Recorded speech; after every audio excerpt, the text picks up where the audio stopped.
नमस्कार, मी Gauri Suryavanshi. S Marathi news मध्ये आपलं स्वागत. वळूयाच्या बातमीपत्राकडे. वणी बोरगाव सापुतारा महामार्गावरील बोरगाव जवळील फरशी पुलावरील संरक्षण कठड्याची दुरावस्था झाली असून वाहन चालक यांना जीव मुठीत धरून प्रवास करावा लागत आहे. गेल्या 40 ते 45 वर्षांपूर्वी बांधलेल्या या संरक्षण कठडे हे पूर्णपणे जीर्ण झाले असल्याने रात्री अपरात्री मोठी दुर्घटना होऊ शकते.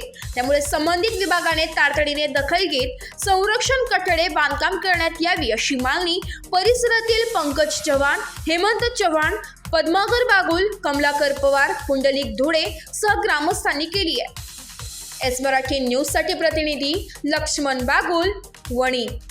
अशाच ताज्या घडामोडी जाणून घेण्यासाठी आमच्या एस मराठी न्यूजला लाईक करा, शेअर करा, सबस्क्राईब करा आणि पाहत रहा एस मराठी न्यूज.